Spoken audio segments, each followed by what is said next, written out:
Moto Edge 20 நம்ம பார்த்தோம். ரொம்பவே ஒரு வேல்யூ ஃபார் மணி ஃபோனாக தெரிஞ்சது. Except for certain negatives like சின்ன சின்ன விஷயங்கள் அந்த ஃபோனில் இல்லாமல் இருந்துச்சு. மற்றபடி பர்ஃபெக்டாக பட்டுச்சு அந்த ப்ரைஸ்க்கு 30,000 ப்ரைஸ்க்கு.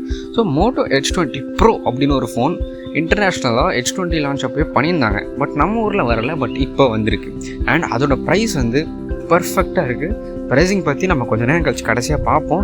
பிகாஸ் இது கொடுக்குற ஸ்பெக்ஸுக்கு அந்த ப்ரைஸ் இஸ் டோட்டல் கில்லர். மோட்டோரோலாம் இப்போல்லாம் ப்ரைஸிங்கில் பயங்கரமாக பண்ணிகிட்டு இருக்காங்க. There again catching up. So let's see. இப்போ நம்ம let's get into the video.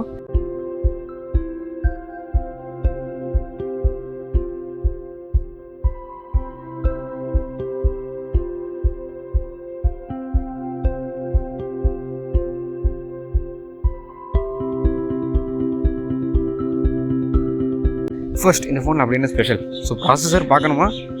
பார்த்து தானே ஆகணும். எப்போவுமே ஃபஸ்ட்டு அதுலேருந்து ஆரம்பிக்கிறோமேனு யோசித்தேன். ஸோ ஃபஸ்ட் நம்ம இந்த தடவை வந்து டிஸ்பிளேலேருந்து பார்ப்போம். இது வந்து ஒரு ஃப்ளாக்ஷிப் கில்லர். ஸோ நீங்களே ப்ராசஸர் என்னன்னு சொல்லிட்டு யோசிச்சு வைங்க. கமெண்ட்டில் மேபி போய் சொல்லுங்கள் நீங்கள் என்ன கெஸ் பண்ணியிருக்கீங்க அப்படின்னு சொல்லிட்டு. இது வரைக்கும் இந்த ஃபோனை பற்றி ரிவ்யூ பார்க்கல அப்படின்னா. ஸோ டிஸ்பிளே வந்து ஒரு 144 Hz ரெஃப்ரெஷ் ரேட் உள்ள AMOLED டிஸ்பிளே கொடுத்துருக்காங்க. அதுவும் 10 பிட் கலர் கேமட் உள்ள டிஸ்பிளே. ஸோ டோட்டலி லைக் இது Edge 20லேயே இருந்துச்சு. அந்த டிஸ்பிளே தான் இங்கேயும் கொடுத்துருக்காங்க. So nothing new. But again இந்த ப்ரைஸ்க்கும் வேறு யாருமே எப்படி சொல்கிறது, இந்த 40,000 ரேஞ்சில் யாருமே இவ்வளோ கொடுத்தது கிடையாது. இந்த ஃபோன் 40,000 விட கம்மி. ஸோ அப்படி இருக்கும்போது 144 Hz amazing. AMOLED extremely amazing. இல்லை 10 பிட் வேறு சொல்லவே வேணாம். ஸோ டிஸ்பிளே வைஸ் பிரிச்சு மேய்ஞ்சிட்டாங்க. ஸோ என்னென்ன ப்ராசஸர் கெஸ் பண்ணியிருப்பீங்கன்னு நினைக்கிறேன். அதுவும் பார்த்துருவோம். ப்ராசஸர் என்ன கொடுத்துருக்காங்கன்னா Qualcomm Snapdragon 870. ஸோ 870 தானா, 888 இல்லையா அப்படின்னு சொல்லிட்டு உங்களுக்கு ஒரு டவுட் இருக்கும், சின்ன டவுட் இருக்கும்.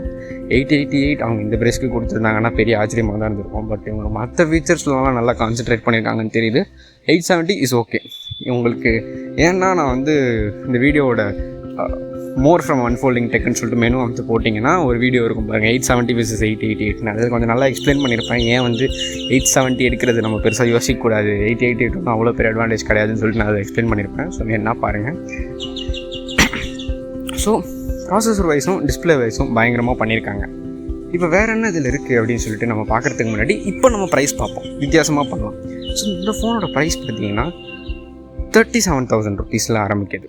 ஸோ 37,000க்கு இப்போ நான் சொன்ன இந்த ரெண்டு ஸ்பெசிஃபிகேஷனுமே தாராளமாக இருந்திருக்கும். சீப்பஸ்ட் 870 இந்த மார்க்கெட் வந்து Mi 11X. ஸோ அது Mi 11X iQOO 7 இருக்காங்க.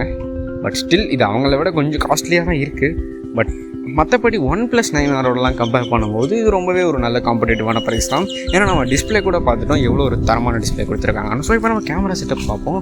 Edge 20லேயே அந்த 30,000 ஃபோன்லேயே கேமரா செட்டப் தாறுமாறாக பண்ணியிருந்தாங்க.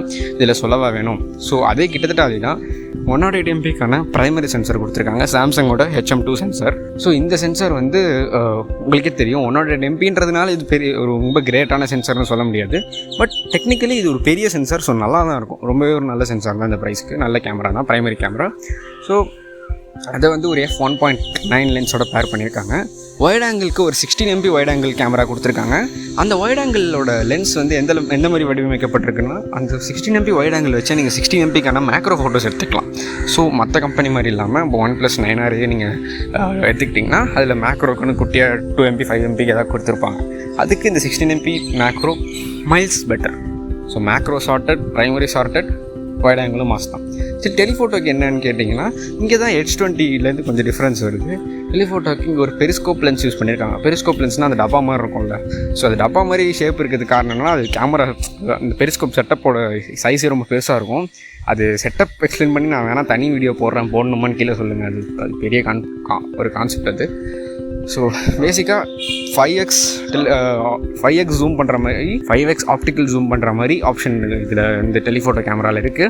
டெக்னிக்கலாக 5x தான். பட் நம்ம அந்த 5xலேயே டிஜிட்டல் பண்ணி 30x அந்த மாதிரிலாம் கொண்டு போகலாம். ஸோ டெடிகேட்டாக டெலிஃபோட்டோ சென்சர் வச்சதே என்ன கேட்டால் நல்ல விஷயம். ஏன்னா OnePlus 9 மாதிரி ஃபோன்ஸில் இது இல்லை. iQOO 7 இருக்குது. பட் அது ஒரு 2x டெலிஃபோட்டோ. ஸோ போர்ட்ரேட்டுக்கு யூஸ் பண்ணால் நல்லாயிருக்கும். மற்றபடி ஜூம் பண்ணுறதுக்குலாம் அது பெருசாக யூஸ் ஆகுமான்னு எனக்கு தெரியல. ஸோ கேமரா செட்டப்பும் தரமாக இருக்கா? அதுவும் தரமாக இருக்குன்றதை தாண்டி இன்னொரு விஷயம், Edge 20ல் உள்ள கேமரா ஆப் கொஞ்சம் லைட்டாக மொக்கையாக இருந்துச்சுன்னு சொன்னாங்க.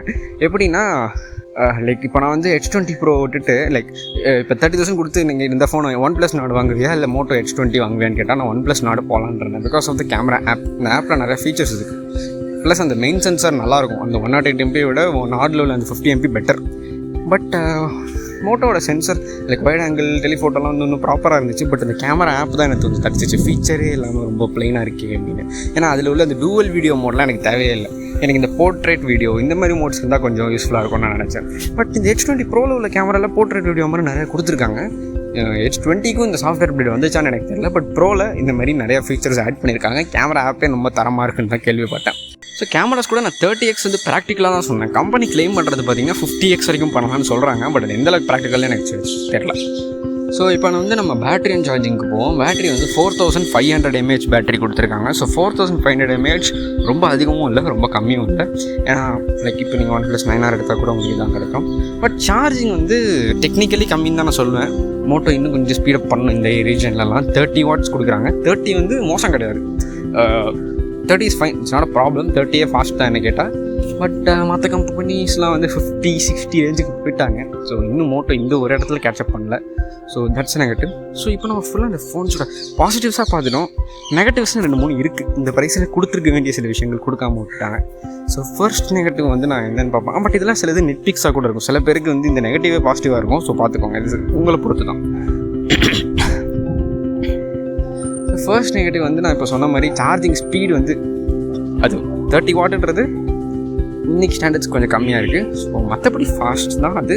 ஸோ இது ஒரு நெகட்டிவாக நம்ம எடுத்துக்கலாம். ரெண்டாவது நெகட்டிவ் வந்து இதுதான் எனக்கு ரொம்ப பெரிய பம்மராக இருந்துச்சு. இந்த ப்ரைஸில் கொடுத்துருக்க வேண்டிய ஒரு விஷயம் ஸ்டீரியோ ஸ்பீக்கர்ஸ் கிடையாது.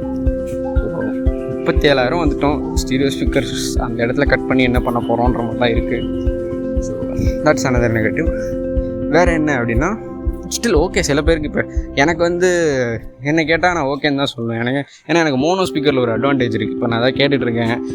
டக்குன்னு யாராவது பக்கத்தில் வராங்க அப்படின்னா நான் வந்து அந்த ஸ்பீக்கர் மேலே கை வச்சனாலே சவுண்ட் கட் ஆகிடும். ஸோ அது எனக்கு ஒரு சில இடத்துல அட்வான்டேஜ். இந்த மாதிரி எத்தனை பேர் இருக்கீங்கன்னு சொல்லிட்டு கீழே கமெண்ட் பண்ணுங்கள். ஸோ இதை நீங்கள் டிஸ்அட்வான்டேஜாகவும் எடுத்துக்கலாம், அட்வான்டேஜாகவும் எடுத்துக்கலாம். மூணாவது வந்து இது ஒரு நெட்ஃப்ளிக்ஸ் தான். இதில் வந்து ஃபிங்கர் பிரிண்ட் சென்சார் வந்து சைடில் கொடுத்துருக்காங்க. Side mounted finger. இது என்ன நெகட்டிவ்னு சில பேர் கேட்பீங்க. ஏன்னா சைட் மவுண்டட் வந்து to be honest optical in டிஸ்பிளேவை விட டிஸ்பிளேல உள்ள ஃபிங்கர் பிரிண்ட்டை விட சைட் மவுண்டட் தான் இன்னும் ஃபாஸ்ட்டாகவும் இருக்கும், அக்யூரேட்டாகவும் இருக்கும். மூணாவது ஏன்னா லைக் அதுதான் ஆக்சுவல் பெருசாக ஏமாற்ற முடியாத ஒரு ஃபிங்கர் பிரிண்ட் ஸ்கேனர்.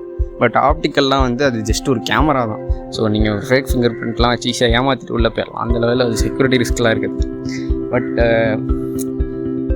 இது எனக்கு பர்சனலாக பட்டுச்சு. இந்த ப்ரைஸில் இங்கே ஆப்டிக்கல் இருந்தால் அது கொஞ்சம் நல்லா இருக்கும், நல்ல எக்ஸ்பீரியன்ஸாக இருக்கும் அப்படின்ற மாதிரி ஒரு சின்ன ஒரு ஐடியா. ஸோ இதை நான் ஒரு நெட்பிக்னு சொல்லுவேன், நெகட்டிவ்னு சொல்ல மாட்டேன். ஏன்னா சில பேருக்கு வந்து வேறு மாதிரி இருக்கும். அண்ட் அப்போ talking about finger print scanners placement, நான் வந்து பில்ட் குவாலிட்டி வந்து சாலிடாக பண்ணிட்டாங்க. H20 இது ஒரு நெகட்டிவாக இருந்துச்சு. மெயின் H20 பிளாஸ்டிக் பேக் கொடுத்துருந்தாங்க, அலுமினியம் ஃப்ரேம் கொடுத்துருந்தாங்க. பிளாஸ்டிக் பேக் இது அகெயின் சப்ஜெக்டிவாக தான் இருக்கும். பட் அந்த ப்ரைஸில் ப்ரீமியம் மெசேஜ் கிடைக்கும். இந்த ஃபோனில் வந்து glass back, Gorilla glass back கொடுத்துட்டாங்க. ஃப்ரண்ட்டும் பேக்கும் கொரில்லா கிளாஸ் தான். ஸோ பில்ட் குவாலிட்டியும் பர்ஃபெக்டாக பண்ணிட்டாங்க. ஸோ இது வந்து ஒரு OnePlus 9R கில்லரான்னு கேட்டால் அப்சல்யூட். OnePlusம் இப்போ இந்த ஆக்சிஜன் வாய்ஸ் ஃபீலை விட்டு லைட்டாக போயிட்டுருக்காங்கன்ற பட்சத்தில் மோட்டோவோட சாஃப்ட்வேர் எப்படி இருக்கும்னு தெரியாதவங்க தெரிஞ்சுக்கோங்க. OnePlusஸை விட செம்ம க்ளீனாக இருக்கும். லிட்டரலாக ஸ்டாக் ஆண்ட்ராய்டு வந்து ஒரே ஒரு மோட்டோ ஆப்னு ஒன்று இருக்கும். அதில் மட்டும் கொஞ்சம் எக்ஸ்ட்ரா ஃபீச்சர்ஸ் கொடுத்துருப்பாங்க, அவ்வளோதான். அதுலேயும் இந்த ஃபோன் இந்த ரெடி ஃபார்னு ஒரு ஆப் இருக்குது. லிட்டரலாக உங்கள் ஃபோனை வந்து நீங்கள் ஒயர் மூலமாகவும் இல்லாட்டி ஒயர்லெஸ்ஸாக கூட டிவிக்கோ இல்லை உங்கள் கம்ப்யூட்டருக்கோ கனெக்ட் பண்ணிட்டு உங்கள் ஃபோனை உங்கள் கம்ப்யூட்டர்லேருந்தே கனெக்ட் பண்ணலாம். ஆஸ் அ ஃபோன் மாதிரியே யூஸ் பண்ணலாம். இல்லை டெஸ்க்டாப் மோடு போட்டிங்கன்னா ஒரு Windows 10 எப்படி இருக்கும் அந்த மாதிரியே மாறிடும். ஸோ பட் உங்கள் ஃபோன்லேருந்து எல்லாமே ஒர்க் ஆகிட்டு இருக்கும். ஸோ இந்த மாதிரி ஃபீச்சர்ஸ் எல்லாமே அவைலபிளாக இருக்குது. ஸோ நிறைய விஷயங்கள் இருக்குது. கண்டிப்பாக இந்த ஃபோன் ஸ்டீரியோ ஸ்பீக்கர்ஸ் மட்டுமே நிறைய பேர் பார்க்கலன்னா கண்டிப்பாக OnePlus 9R விட பெட்டர் தான். iQOO 7 விட பெட்டரானு கேட்டிங்கன்னா அது மைட் பி சப்ஜெக்டிவாக இருக்கும். சில பேருக்கு ப்ரைஸ் டு பெர்ஃபார்மன்ஸ் பார்ப்பீங்க. ஸோ அப்படி இருக்கும்போது iQOO பெட்டராக இருக்கும். சில பேருக்கு சார்ஜிங் ஸ்பீடு வந்து இன்னும் தேவைப்படுற மாதிரி இருக்கும். ஸோ 36, 37 இந்த ரேஞ்சில் எனக்கு இந்த மாதிரி ஒரு ஃபோன் வேணும், ஸ்டாக் ஆண்ட்ராய்டும் வேணும்னு நினச்சிங்கன்னா கண்டிப்பாக இதான் பெஸ்ட் ஆப்ஷன். OnePlus போகிறது தடுத்துக்கலாம், அந்த மாதிரி நம்ம சொல்லலாம். ஒரு 4000-5000 சேவ் பண்ணலாம். So that's it for this videos. So see you again.